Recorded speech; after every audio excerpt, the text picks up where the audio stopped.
Video game developers really expect us to open our wallets and swipe our credit cards on literally anything, and unfortunately for them, they are quickly realizing that whenever you release a product that is not even close to being done, you're going to get roasted and your game is going to be buried because now a brand new Walking Dead game has released from the same company behind the Skull Island King Kong title. I have a few different things to show off, but before we get into the topic, if you enjoy the content I create, check out the links in the description, follow me on social media, and consider supporting through Patreon or via YouTube memberships. Now, you might be thinking, why is there a Walking Dead game releasing in 2023? Because the hype of The Walking Dead is over. A lot of people don't really care about this franchise anymore, and I also am asking that question because there was a day where I would buy anything Walking Dead. I would love a good Walking Dead game because unfortunately we really only got the Telltale series and then a bunch of trashy mobile titles, but this could have been good at least 5 years ago, but now they've decided to release this and it is just terrible. It is, as you're going to see, buggy, it is broken, it is like the lowest quality possible for the price tag. I mean, it is a $50 title. It's not like it's a free-to-play game or maybe $20, and they recently did this with the Skull Island King Kong game, which made it to the worst games of 2023 contender list, and it seems like this is going to be right next to it. So I wanted to start off with this Forbes article. It says, I remember hearing about The Walking Dead Destinies, a game with the concept that you could alter major events in The Walking Dead history and see how the story plays out. Like, what if Shane killed Rick instead of the other way around? And that does not sound like a bad premise. Basically, you could play the game the exact way that you wanted to, like the actual show and comic, or you could simply alter all of the events. Like, it's a cool what-if scenario, but very poorly executed. It says, however, I was skeptical of who was making it. Flux Games, a studio I'd never heard of, who has apparently made 2 Cobra Kai games I also have never heard of, and it is published by the aptly named Game Mill Entertainment. But while I wasn't holding out much hope, the end result is just hilariously terrible, as it turns out. And as I mentioned, Game Mill are the company who previously had published the Skull Island Rise of Kong game that went viral for its terrible visuals, gameplay, cutscenes, and as you can see over on Metacritic, Skull Island Rise of Kong was definitely one of the worst games of the year to release. It's got a 23 critic and a 3.6 user, so definitely not an experience that people were hoping for. It also was a $50 title at launch, and it is a very short experience. It has already gone on sale, even though it only released October 17th. It is already on major sale. I've seen it down for $30, and I would assume in the next week or two with all of the online deals, it'll probably go down to 25, if not 20. But that was a major disaster for them. And it says that includes both combat, which is clunky and extremely goofy, and cutscenes which have had the character model simply standing in place, a worse version of static Redfall cutscenes somehow. It almost looks like the game has just glitched.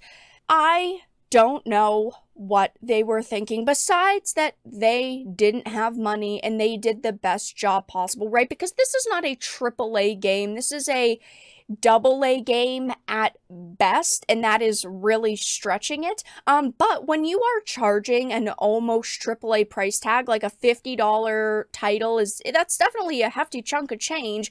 There is a certain level of expected quality, because if you look at indie games, there are indie games that release today that are fantastic and that I would pay, a full $70 price tag for. And this level of quality, it shouldn't even be called that, is just unacceptable, right? The cinematics are static 3D models. And honestly, people even think that it could be an elaborate prank by the developers, an out-of-season April Fool's joke. And I am all for new titles releasing, right? I do want new games, maybe even in this case from franchises that definitely are not in their glory days anymore. But the timing was wrong for this game.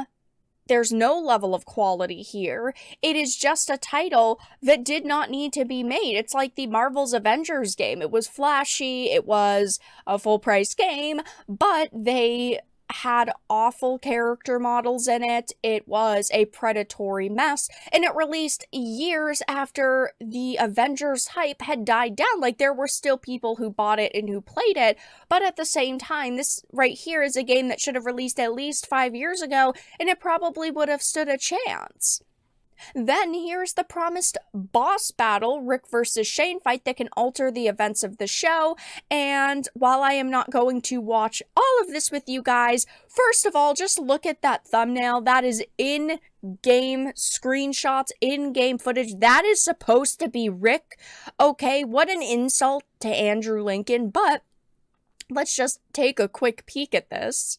There are a lot of games that release that unfortunately missed the mark, but they weren't even aiming for the mark with this game. I mean, you have to shoot Rick like a dozen times, 24 times, shotgun straight to the face. You have to completely, avoid his shots because he does massive damage to you.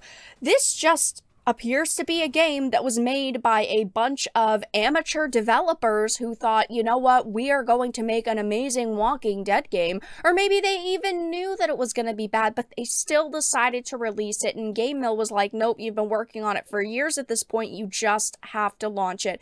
And this is what is so sad, right? Because every game that releases like this, every Skull Island, Rise of Kong, every Gollum, every Walking Dead, they think that they can just bank off of nostalgia and a name, right? King Kong, Gollum and Lord of the Rings, Walking Dead, Shane and Rick, and they think that they can just bank off of that and that only nostalgia is going to drive sales. But even though I'm nostalgic for all of these franchises and I love a lot of them, there's no way you're going to get me to swipe my credit card on a title like this. It's unfortunate, but all you are doing by creating games like this is damaging the video game industry, because now we have had so many games just this year in 2023 that are like worst game of the year contenders, and they're just so bad. They're some of the worst games that I have ever had to play or even watch. It's just an unacceptable level of quality, especially for the price. Again, it's not like this is a $15 game that's like a shorter experience. That would be one thing. It is a $50 title. This is just completely unacceptable, and I can't really say that I'm all that surprised that we're seeing so many bad games being churned out, especially in a year where we have had so many good games. Don't get me wrong, but titles being churned out like this that are just the worst titles I have ever seen does damage the video game industry, and it's reasons like this why you can't just blind buy video games anymore. You have to research them. You have to go to YouTube and search up playthroughs or search up reviews. And even though I don't trust video game journalists who are reviewing titles, you do need to do a little bit of research into games before you start buying them, because you would think that a game that has the Walking Dead franchise slapped on it would be a pretty decent experience. Same with Lord of the Rings and also Skull Island. Unfortunately, that just has not been the case. It will be hilarious to see the user reviews once some go up, because none are up yet on something like Metacritic. There's no score yet. It will be absolutely hilarious to see when the scores go up, because I bet it's going to be even lower than Rise of Kong. But that's all that I really had to discuss in this video. Let everyone know your thoughts in the comment section down below. If you enjoyed this and of course found it important and informative, make sure to give it a like, share it, and subscribe to the channel. And of course, if you didn't, make sure to give it a dislike. I appreciate your support either way, but I will talk to you all again in the next video really soon.